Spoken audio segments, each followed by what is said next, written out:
a little bit ahead of myself. What's coming next?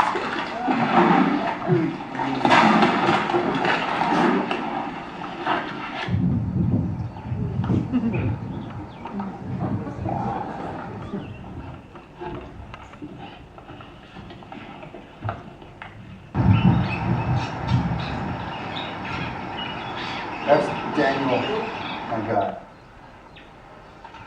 He was actually in a Toyota that was crushed by a bull elephant in Must. But he gets a little bit skittish when there's a bull around. And she can walk away, but she's playing.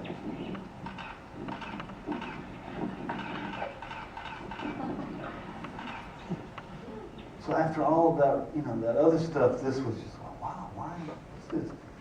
So to close it, I wanted to present orphans, because then I'm going to actually be able to sit with them, and they're going to touch us, and it kind of ties the room together. And Daphne Sheldrake, though, is for probably 40 years ago, she adopted her first orphan elephant, and it died. All of them died for a long time. It's very complicated figuring out the formula for orphan elephants. Actually, elephants are like humans. If you love them, they will love you too. Yeah, elephants are like our babies. And if you love them, they will love you too.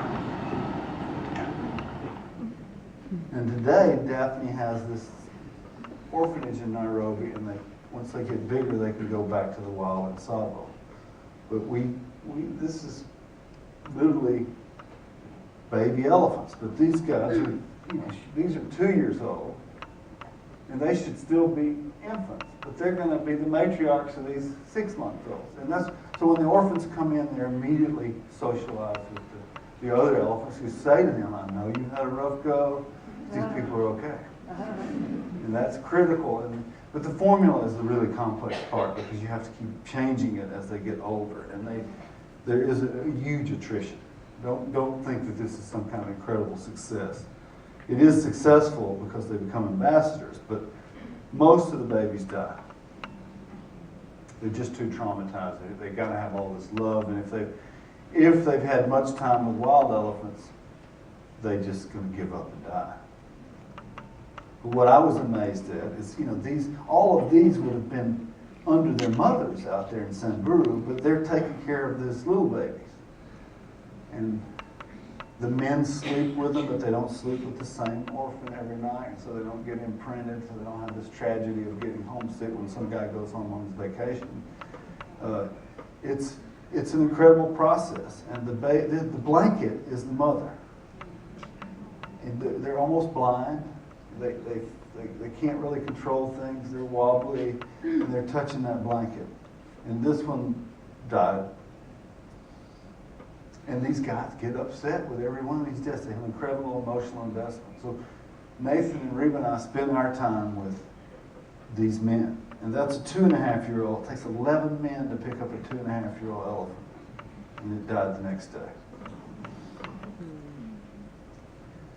But the cool part about when they go back to the wild, and this is where this comes full circle, is northern Tsavo got shot out a long time ago. And the vegetation started to change because the elephants weren't there anymore. It got closed up, it got hard. The herbivores all disappeared because the veg wasn't right. Elephants play an incredible role in the ecosystem. And now, so they put the orphans back in northern Tsavo, and the wild elephants are out there, and they're like, hey, it's safe up north again. And they go north. Let me cut that story off and tell you the story of Merca, and then I'll get back into it. Merca was found in a thicket, her mother dead, with that spear in her head up to that hand. And they thought, this elephant is never going to be able to deal with humans again. Well, she's been there about a year at this point, and we decided, well, we'll just show her the spear. See, we'll do it very quietly.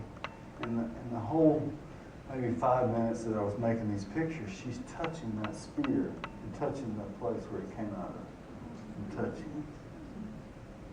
And she didn't get upset. We were very respectful. But the amazing thing is that she knows the difference between good humans and bad humans, or however you want to put it. It's not that simple, but because the men that killed her mother were mad at the park because of some elephant issue in their gardens. So the orphans are also used to help translate, because that's what I remember when I started. I said the most reviled creatures in Africa to Africans are elephants and lions. And so Africans are generally afraid of elephants, not the pastoralist, but the agriculturalist. These kids come from a village that completely has elephant problems. And these are Tsavo elephants. And these kids were incredibly frightened, just shaking after they got out of the bus. And then Mazima came over and just disarmed them. She just played.